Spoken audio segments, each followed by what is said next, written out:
He's here. He's there. He's every fucking where. Roy Kent. Roy Kent. And if you've no idea what we're talking about, we are talking about the show Ted Lasso. I might be on my third time through. I don't think I've ever been so obsessed with a TV show. It is genius in a bottle. It is incredible. I love it. I mean, not to build it up too much, but if you don't like it, we can't be friends. I didn't really realize how apropos it was for this topic. That chant? Yeah. Because that's what we're going to be talking about. He's here, he's there, he's every fucking where. And in this episode, Keely's not impressed. You ready? Ready. All right, let's dive in. Okay, so we weren't able to grab the clip for this one. But in the scene that we're going to talk about, Keely finally loses it. She's been talking to everyone, but Roy has been just her shadow. She can't have a second to herself. And she's watching Sex and the City, and it's kind of a tense scene. Which I haven't seen recently. You remember it. Like a tense scene that she's watching. Yeah. So it's like a tense scene in a tense scene. It's very Shakespearean. And Roy comes in and sits right in front of her, like not blocking, but like unavoidable. And he starts like talking to her about his book while she's trying to watch the show, and she loses it. And he gets really upset. And you can understand why, right? Because it seems to be coming out of nowhere. She's talked to literally all her colleagues at work about what's happening, and he's the last to know. And that comes up in this thing. And he's like, "What is fuck?" And it makes sense because he thought he was spending time with her in a way that was thoughtful and loving and non-interruptive. That was intense. I felt for them. She wanted to like be kind and nice, and I felt like she was hoping it would surely. I mean, now's a moment to. Oh no, there he is, fucking everywhere. Yeah, and it's hard because what he was doing wasn't that intrusive. It wasn't like he was like kind of drilling in the background or being like, hey, like he was into what he was doing. Yeah. She was into what he was doing. Does anybody here watch Sex Education? Maybe we should do that one next. There's a scene where the main woman's trying to lead a vagina workshop and her boyfriend starts drilling in the back. Yeah. When you have a need, a desire, and it's not being met, and you haven't expressed it, and you're bottling it up, there's a really good chance it's going to come out in these more innocuous moments. Like maybe at another time she wouldn't have freaked out at him just then. She might have just been like, "Quiet, babe, I'm just trying to watch my show," and he would have been, "Yeah, no problem." But because she'd been bottling it up, it was just like, bah! You know what we call that? What do we call that? You know, I call it the bumpy carpet. Bumpy carpet. You can only put things under the carpet for so long, and eventually you trip over the bumpy carpet. I have a question for you. What do you think is so difficult about asking for space that people experience? I think it occurs as rejection. Yeah. If I want time without you, I am literally not wanting you. Yeah. I think it's rejection. Yeah. And being able to understand and appreciate that space, and either to be able to process your feelings of rejection or to literally be able to reframe it so it doesn't occur as rejection. It's just part of like, well, of course you're going to want space on your own. Okay, this is that time is big work. Really big work. Yeah. Does it feel like, how about you? Yeah, I think so. It's like, if I want space, I don't want you to feel rejected, because you might be upset by my request, because I also know that I don't like that feeling of rejection. Like I'm empathizing with you, and it also feels like, you know, with my anxious attachment that you might just be like, well, have all the space you like then, because I'm leaving. I never have that thought. What are you talking about?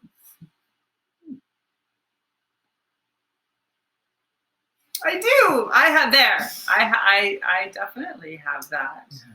I can be a bit all or nothing before I can like right my ship and get things back on track. If you're feeling that you need space in your relationship, 3 steps to doing this in a way that's going to be easier, that's going to be more connecting than than what Keely did. So the first one is figuring out when you need space.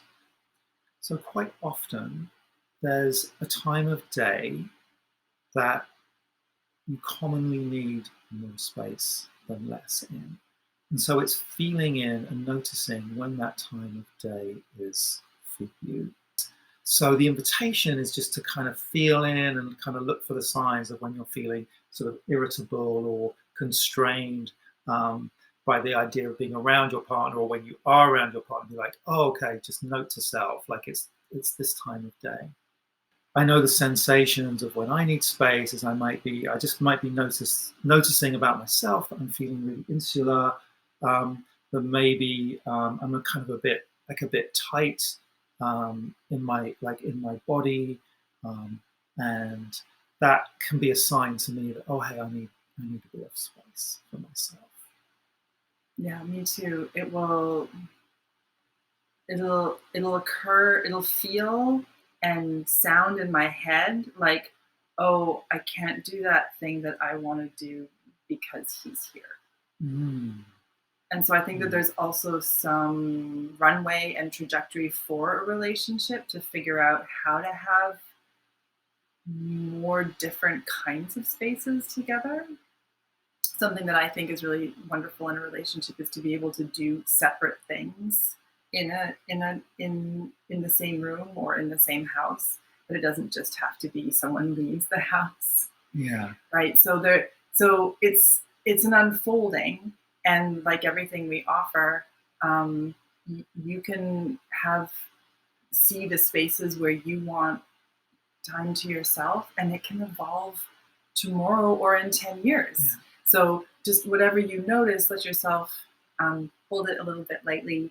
We even had a talk the other day. We were looking at like you coming home, like maybe wanting some time to yourself.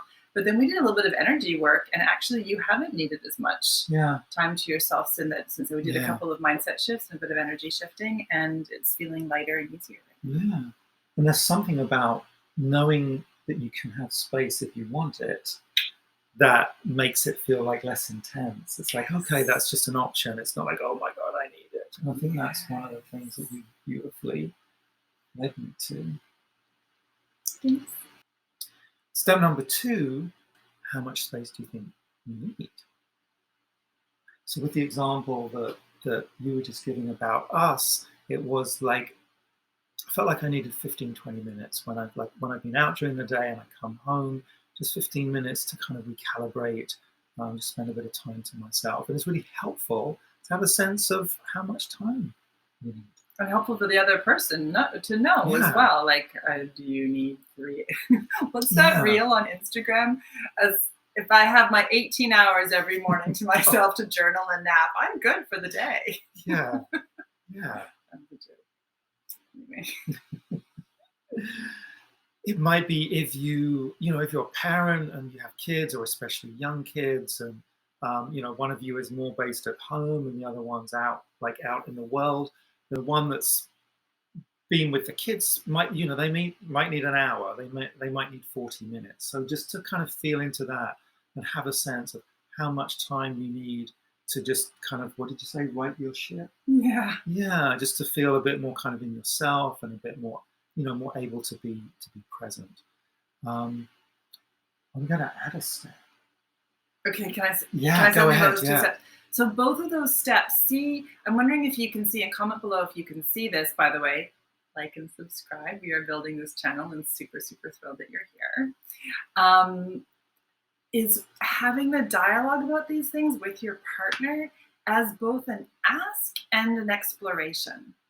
So, how I word it to you will make a huge difference if you feel rejected or providing me with help with my self-care, right? So if I say, I think I want 10 minutes, could we try that? But it might end up being more. Like, let the other person, him or her, know that you don't have all the answers. You're trying stuff out. Your goal is to be more present and loving and open in the relationship. And you're trying this new piece to see how it works. And like you said, just the possibility of having it and being okay with that. So if you're the askee, right, the person who got asked for some time, keep that in mind too, that how vulnerable it is to do the asking and how they are asking probably so that they can be even more open and giving when you're together. Yeah. That was step 3, folks. Oh. Did we mind meld? We did. What is the Vulcan We thing? did. Or is that Mork and Mindy? Is that both? Nanu. Do the Vulcans have a hand signal? Yeah, That's it's that, Boy right? Scouts. It's Is that, it? yeah. Boy Okay. Scouts is that. Comment Okay. Comment below if that is also the Vulcan. Anybody pointing ears. Step 3 in a nutshell is ask. Ask for the space that you need, and then rewind and listen to everything that Carina said. Ask is a game and an exploration that you're working on together. Not just you're taking space from the other person. The relationship is helping you with what you need. Yeah, it's an act of service for the relationship. This is a point 3.1, which is 3.1a. Use that time well. The space that you take, have a sense of what you want to do with it. It might be 10 minutes of scrolling. It might be taking a shower. It might be going for a run. It might be reading a book. It might be meditating. But just have a sense of what's the best use of that time in the way that it can connect you to yourself. I'm going to add a little proviso of what your body is actually asking for. That is the best thing. Not the best as in, I'm being a good person. Yeah, not that. But like, what would actually, I would say don't scroll, but you could also choose to scroll someone in particular's feed. Conscious scrolling. Or my favorite life coach, Martha Beck, like to consciously choose to watch 10 minutes of hilarious cat videos. Like to use the mindless time with great awareness. I love that. Conscious scrolling. I just coined that. Yes, I did. We'll do a whole episode on conscious scrolling. Please God, no. Where is Carina for that episode? She's conscious scrolling for Canada. That's our joke. It's like, how was your night last night? Scrolling for Canada. But I'm in the middle of a 30-day better bedtime quest for myself. It's on my Facebook group, Goddesses and Jeans. Please, women, I would love to have you there. It's on fire right now. And I'm sharing every morning 30 days of my aim is to be getting ready for bed by 10:30 and in bed by 11, where I'm welcome to read if I'm not tired or what have you. But the biggest surprise has been with a more conscious bedtime, there isn't time for unconscious screen use. The two do not go together. That was all the steps? That was all the steps, yeah. Oh, okay. Well, step 3.1b is do connect with your partner to check in how it was for them. If there was anything they needed or any feelings they wanted to share, anything coming up from their anxious attachment or thoughts and feelings that they didn't expect, and you can share what your experience was like. That's part of the ongoing living document dialogue. Yeah. That lets you be doing this relationship thing together, even if it means taking some time apart. So important. You do that for me now, since I stated my need to take space. Like we keep that conversation alive as long as it's relevant. Could we end our episode showing the scene where Roy puts it all together? Yes. I cry in the scene like every single time. It is the most beautiful, heartfelt, selfless love of this woman to give her what she really needs. We really tried, and wouldn't record, is at the end of the episode, and Keely comes home, and the last time we've seen Keely and Roy together is the scene that we just described, where she was like, and he was like, fuck you, fuck this. So she comes home, and she sees a bag by the door, and she's like, oh shit. And she goes upstairs, I think, and she's like, are you leaving me? And he's like, no. He's like, no, babe. Then he brings her into the bathroom, and there's like rose petals in the bath and candles, and it's really lovely and calm. He undresses her, they have a bit of banter, and she's just kind of soaking it all in, and he helps her into the bath, and he's like, you have 3 hours. He says it really lovely, like, you have three hours to yourself. He's done a playlist for her as well to listen to while she's in the bath. My cheeks are hurting. I'm smiling so much. And there's literally, oh, I have to not smile for a second, but I want to smile. He's really loving giving her this thing that she's asked for. It means so much to him to know what she wants and to be able to provide it for her. And then she does a really lovely thing in return, which is she accepts this gift. She's not like, why didn't you do this sooner?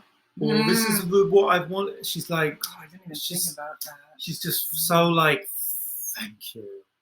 And she takes the space as well.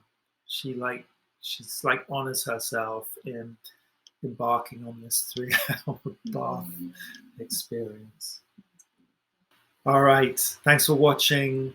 Like, subscribe, comment. And if there's anything else, even though we can't watch clips of Ted Lasso, you know how I feel about it. So if you want some more commentary on Ted Lasso, what are your favorite parts? Who's your favorite character? What was your favorite, turning point in the season? Pop it in the chat.